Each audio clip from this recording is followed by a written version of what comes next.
This is the plaintiff, Jesus Padilla. He says he purchased some furniture from the defendant's store, and 2 days later something happened in his life and he needed to return them. The defendants presented a receipt to his bank, which stated there were no returns and no refunds, but the receipt they gave him has no such language. He's here suing for the $550 he's owed.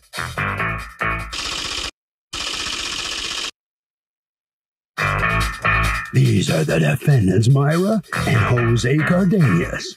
They say they charged the plaintiff half price because he purchased discontinued floor samples. They let him know in no uncertain terms the stuff was final sale. Then, 2 weeks later, he tried to get his money back from them. The plaintiff also disputed the charge with his credit card company. His claim was rejected, and they refused to give him a refund. They're accused of couching the issue.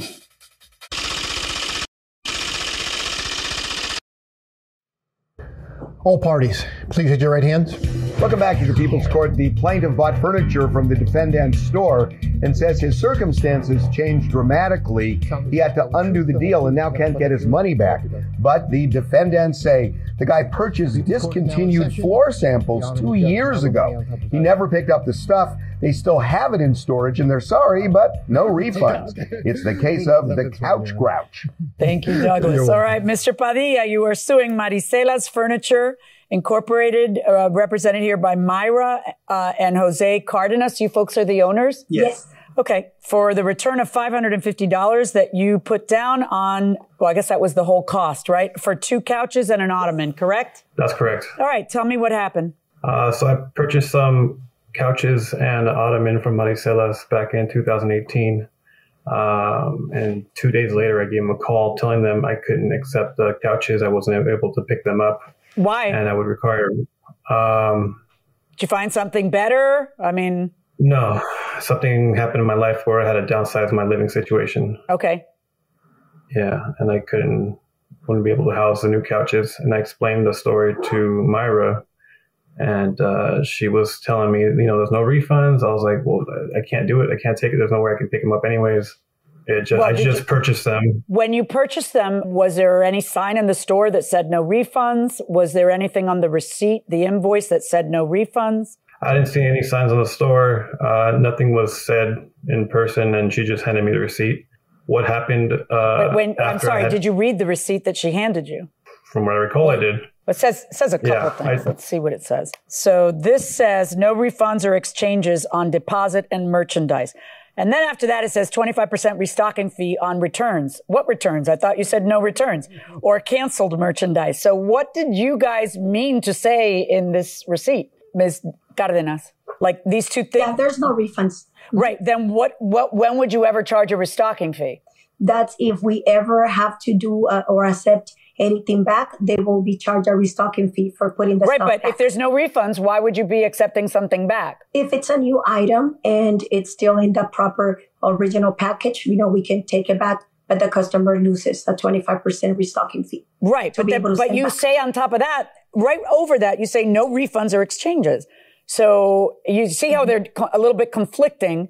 Yes. And you should be clearer in your forms. Mm-hmm. It should say at the store's sole discretion, in some circumstances, an accommodation can be made, and if so, there'll be a 25% restocking fee. Because I think that's probably what you meant. But in any event, it's real big right on the receipt. So why would you be entitled to a refund, Mr. Padilla? Well, when I had called back in August, talked to Myra, she told me she would do me the favor of reselling the couches and then sending me the refund through the resale of the couches. She's saying that she wouldn't give me a refund. Okay. Was that in person or on the phone? That was in person. Okay. I went to her store and I spoke to her. Okay. And what do you say she said? That she would keep the couches, sell the couches, and issue me a refund that way. Okay. And she said she would, like, I don't know. It was very confusing, and her language was kind of, again, confusing, that she was going to give it to the bank. So the bank give me the refund. Well, that's because you had already contested your credit card before talking to her, right? That's correct. And what's confusing then? Wouldn't she be talking about that she'd speak with the bank? Because the first thing they do is contact her. Right. So, yeah, just what she was telling me that she was going to contact the bank after she got the money back. I was like, why don't you just give me the money directly if that's what I'm asking for? Because she said she would contact. Okay, but what was it she said she'd do? That she would keep the furniture, sell the furniture, contact the bank, and get my refund that way. If she sold the furniture, or that she'd sell the furniture? That she'd sell the furniture. Okay, Ms. Cardenas, what was it you said to him when he came to the store? No, there's nothing we can do once, you dispute a transaction. We explained in writing because the bank requested a copy of the invoice, and then, just to know, and we send them a copy, explain to them that it's a final sale. It was a floor sample item. It was packaged immediately once he purchased because he had agreed to pick it up right away, and that there's nothing we can do. Right. Did you ever tell him that you'll try to sell it and then you could give him his money back? No. Mr. Padilla? Yeah, Judge. So I turned in evidence, a recording of mine and Myra's, where she said that. Unfortunately, you pay with a credit card and it was a final sale item, so there's nothing we can do on that. What would you like to do? That's what I need to know. I think I called you the very next day and I'd like to get a refund. No. I mean, you called a week later, but remember that, everything was put away for you. It's still here. It's still here. So at this moment, the only thing I can do if you want your money back, display the sofas again, and let's hope within the next 2 weeks we get a buyer, okay? And they buy them, and then we take care of it right away. We call the bank, and we see what's the process that they want to do. Okay. You guys are in person in front of each other, right? Yes. Yes. Okay. But it's 3 years later. This happened 3 years ago. Hold on. Yeah. So that's you saying, I'll do redefine. What ended up happening? Do you know what you ended up doing? Yeah, the sofas are still. They're still there? The sofas are still in storage. Yes. Are you serious? You've stored them for 3 years? Yes. The bank had already closed the dispute, and all he had to do is pick up his order or lose it. And that sofas have been in storage since then. So you still actually have them for real? We have them, yes. So if he wants to pick them up, he can pick them up? He can pick them up, yes. Yeah, but he's always been refusing to do that. What state are you from? California. Right. Did you bother to check the law before you went in there and surreptitiously, because I assume you didn't tell her you were taping her, taped her? He never did. Of course not. Did you ever check the law before you went out there? No, ma'am. I just Have you checked it since then? Have you checked it since then? No, ma'am. Are you a teacher? I am. I can tell from the background. Either that or you've got some really nutty wallpaper. You would want your students to be prepared before they come to a test, right? Yes, ma'am. Okay, so think of this trial as a test. Not only are you not permitted to tape someone in California without their consent, you are a two-party consent state. It's actually a misdemeanor in California. Okay. Thank you. Yeah, so I won't be considering the tape. But I'm also very curious about why it was 3 years later that you finally filed a lawsuit. What happened here? The pandemic definitely took a big chunk out of the time. Yeah, I know. Yeah, but 2018, the pandemic was 2020. What happened between 2018 and 2020?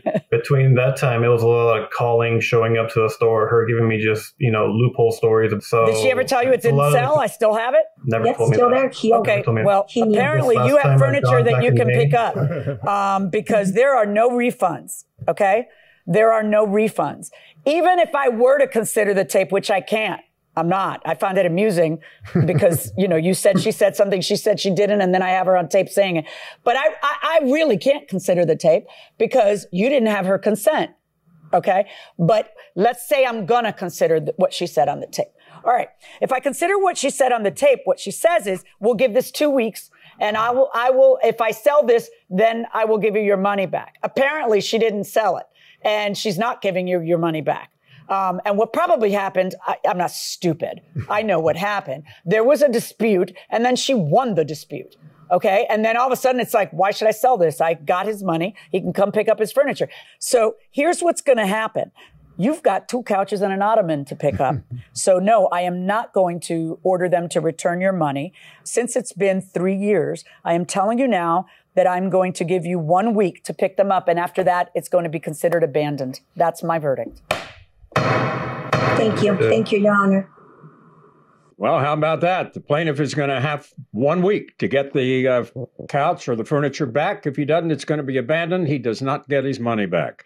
Mr. Padilla, what are you thinking? What are you thinking right now? I'm thinking I got screwed over. I'm thinking I wish I had the money instead of the furniture. I'm thinking I'm never going to do business with money sellers ever again. Well, that may be true. It's been 3 years. You haven't done anything since then. You may not in the future, but are you going to go get the furniture? I guess that's the big question now. It's yours. If you want to get it, you got a week to get it. Yeah, I guess I'll go get it and try to sell it myself. I'm sure I'll have a better opportunity selling it than they have. All right, Mr. and Ms. Cardenas, I'm sure you're fine with the judge's decision, right? Yes, thank you. Yes, we are. Let me ask you something. In 3 years, why haven't you sold it? Have you tried to sell it or not?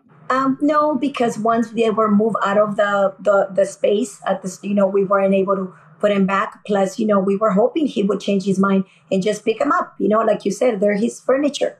All right. Well, I'm just surprised you didn't sell it in 3 years. But anyway, okay, that's beyond the point. All right, you can hold on to it for a week and then do what you want with it. Okay? Definitely. Thank you. All right. Congratulations. So, Doug, in order for a no refund policy to be enforceable, it has to be prominently displayed in the store. Has Judge Milian ever thought it would be cool to be asked to be in an episode of SVU with Mariska Hargitay? Oh, that's someone who probably knows that I've said many times that people have told me I look like her. I wish I looked like her. But yeah, You're a fan. I am a fan. I love that show, and I would love to be asked to be on it. Right, it's right up your alley. Yeah. And you and her have a lot in common. She's won an Emmy, and you've won an Emmy. We've won several. No, I know. She's a terrific actress. So. Yeah, she is. And her show's been on the air probably longer than I have. Definitely. Yeah. That'll do it for this session of the People's Court. See you next time.